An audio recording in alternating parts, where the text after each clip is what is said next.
avons ce que j'appelle l'espèce divine, qui est l'espèce de Dieu. Né de Dieu. Né de Dieu. Le chrétien est né de Dieu. Il est né de Dieu. L'espèce divine me dit que quoi?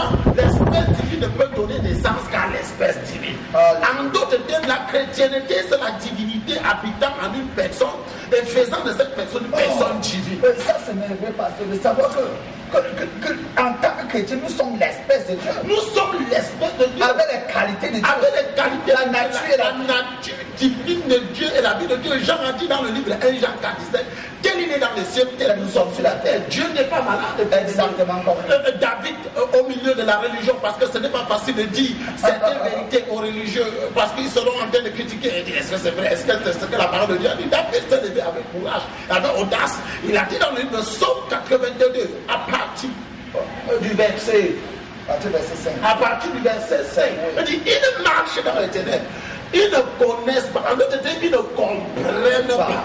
Alléluia. Parce qu'ils n'ont pas la compréhension de qui ils sont, ils marchent dans les ténèbres. Et dit au verset 6, et dit j'avais dit, donc vous êtes des dieux. Un Dieu est maître là. Alléluia. Il ne peut pas préciser que bien qu'il est maître de nous, en d'autres termes, il est supérieur à la maladie, supérieur à Satan et supérieur aux circonstances et aux situations de la vie.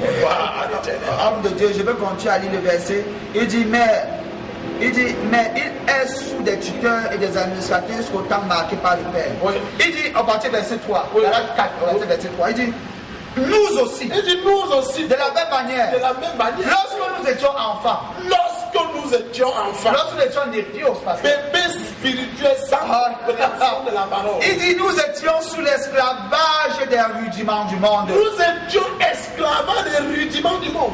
Des éléments de la nature. Comme la maladie. Comme la mort. Nous étions susceptibles. Susceptibles aux oppressions, aux puissances ténébreuses. Quand nous étions bébés. Oh, c'est dangereux. Quelqu'un qui n'a pas grandi dans la connaissance de la parole de Dieu. C'est pourquoi Jésus a dit dans le livre de Jean 8:32, Jean 8:32, vous connaîtrez la vérité et la vérité vous affranchira. Que la vérité t'affranchisse. Selon Éphésiens 5:30, nous sommes membres de son corps, oui. Membres de sa chair. Membres de ses os. Et membres de sa chair. En d'autres termes, tes os sont devenus les os de Christ. Ton corps est devenu le corps de Christ. Il y a une sorte de communion entre toi et Christ. Le mot communion vient du mot grec koinonia, qui veut dire partenariat, qui veut dire intimité, qui veut dire unicité, qui veut dire amitié. Pour que tu sois malade, il faut que Christ soit malade. Alléluia. Pasteur, je voudrais continuer à lire ce verset, si vous permettez. Il dit, mais lorsque les temps ont été accomplis, Dieu a envoyé son fils, né d'une femme née sous la loi, afin qu'il racheta ceux qui étaient sous la loi, afin que nous ressuscitions l'adoption. Et parce que vous êtes fils, Dieu a envoyé dans nos cœurs l'esprit de son fils, lequel crie Abba Père. Amen. Ainsi, tu n'es plus esclave. Tu n'es plus esclave. Le chrétien n'est plus esclave. Il n'est plus esclave de la maladie. Alléluia. Affranchi totalement. Mais il dit, mais fils, et si tu es fils, tu es aussi héritier par la grâce de Dieu. Oh, héritier. Alléluia. Nous avons hérité la santé. C'est la prospérité multiforme. Alléluia. Et pasteur, je voudrais, pendant que nous évoluons dans notre émission, que nous évoquons la deuxième cause, pasteur. Oui, la deuxième cause de la maladie, parce que je ne veux pas perdre trop du temps. Je dis bien la première cause de la maladie, c'est le manque de connaissance. Oui. Le diable utilise ton manque de connaissance pour te maltraiter. Parce que la Bible déclare dans le livre Proverbe 11:9, Proverbe 11:9, que les justes entreront dans la possession de leur héritage par la connaissance. Alléluia. Les justes ne pourront entrer. Il s'agit ici des enfants de Dieu. Oui. Ils ont besoin de la connaissance, oui, pour posséder l'héritage. Pour posséder l'héritage. Voilà pourquoi les choses arrivent parfois aux enfants de Dieu. Est-ce que Dieu est même là? Dieu là? Non. Dieu n'agit pas comme ça. C'est fonction de ta foi et fonction de ta connaissance. Alléluia. Oui. Et c'est la même, Jésus même qui a dit que nous connaîtrons la vérité. Et la vérité, nous Jean 8:32. Il dit que cela te soit fait selon ta foi. Alléluia. Pas selon tes pleurs ou selon tes cris ou bien selon tes multiples péchés. Bien aimé, et toi qui nous écoutes maintenant, tu as besoin de connaître la vérité. Oui. Et pour sortir dans cette situation. Oui, merci. En parlant de la deuxième cause, pasteur. Nous allons rapidement à la deuxième cause de la maladie.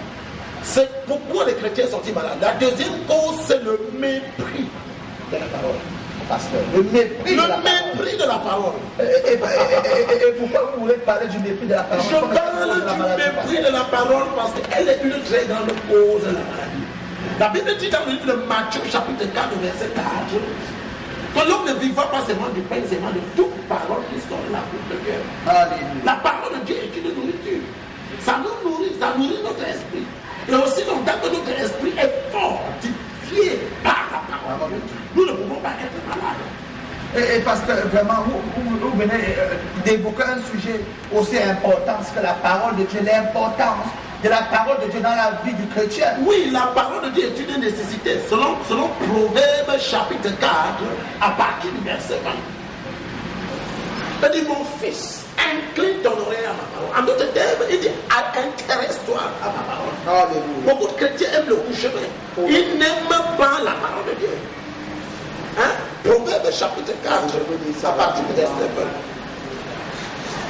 À partir du verset 20. Oui. Il dit, mon fils, sois attentif à mes paroles. Mon fils, sois attentif à mes paroles. Prête l'oreille à mes discours. Prête l'oreille à mes discours. Qu'il ne s'éloigne pas de tes yeux. Qu'il ne s'éloigne pas de ses yeux. Garde-les dans le fond de ton cœur. Il dit, garde cette parole dans le fond de ton cœur. Il dit, car c'est la vie pour ceux qui les trouvent. C'est la vie, la parole de Dieu, c'est la vie pour ceux qui les trouvent. Il ne s'arrête pas là, pasteur.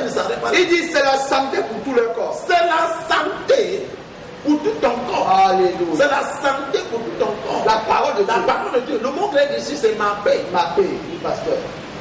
Le mot santé ici vient du mot grec ma paix. Ma paix, qui veut dire que quoi? La parole de Dieu a l'habilité curative. Le vrai comprimé préventif ou curatif contre la maladie, le plus grand comprimé qui n'est pas y passer la parole de Dieu. Alléluia. En d'autres termes, les maladies que la gentamicine n'ont pas guéri, les lomicines n'ont pas pu guérir cette maladie. La jésusmicine. La jésusmicine. Oui, qui est un comprimé découlant de Jésus. Pasteur, ça sort dans quel laboratoire la jésusmicine? La jésusmicine vient tout droit du laboratoire de la parole de Dieu. Alléluia. Parce que dans le jésusmicine, oui, nous avons Jésus. Et Jésus est Dieu. La Bible dit dans le livre de Jean chapitre 1 à partir de 1 qu'au commencement était la parole. La parole était Dieu et la parole était avec Dieu. Donc en d'autres termes, Jésus est la parole. Alléluia. Jésus est Dieu et Jésus est la parole. Donc quand je dis Jésus, je parle de parole. Mycine, ça veut dire antibiotique qui se trouve dans Jésus qui est la parole de Dieu. Alléluia. En d'autres termes, toutes les constituants de la perfusion, des injections, tous les antibiotiques que les gens ont inventés ont été paquetés dans la parole de Dieu depuis la création du monde entier. Parce que le monde entier a été créé par la parole.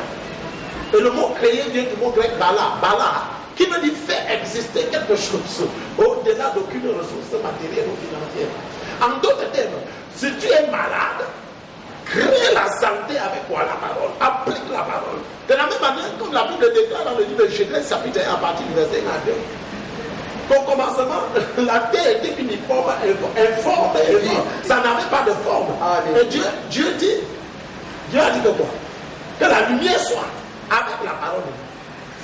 Oh, gloire à l'Éternel. J'espère que beaucoup de ceux, des personnes qui suivent actuellement, et vous parlez là de la puissance de la parole dans la vie du chrétien. La puissance de la parole. Cela signifie que si ta vie, la parole de Dieu. Oui, pasteur, ça signifie que si ta vie n'a pas de sens, avec la parole de Dieu, tu peux donner un sens à ta vie. Oui, alléluia. Un sens à ta vie. Et pasteur, je voudrais lire rapidement ce verset. On dit, là c'est Genèse 1 à partir du verset 2. Oui. Il dit, la terre était informe et vide. Il y avait des ténèbres à la surface de l'abîme. Et l'Esprit de Dieu se mouvait au-dessus des eaux. Dieu dit que la lumière soit. Dieu dit que la lumière soit et la lumière fut. Dieu vit que la lumière était bonne. Et Dieu sépare la lumière avec les ténèbres. Dieu appelle la lumière jour et appelle la ténèbres nuit. Cela signifie, nous voyons comment Dieu a utilisé la parole pour donner un sens à la terre, pasteur. Alléluia. Et cela signifie que le chrétien aujourd'hui a besoin de la parole de Dieu. De la parole de Dieu. De la parole de Dieu. Sans la parole de Dieu, tu es brisé et malade.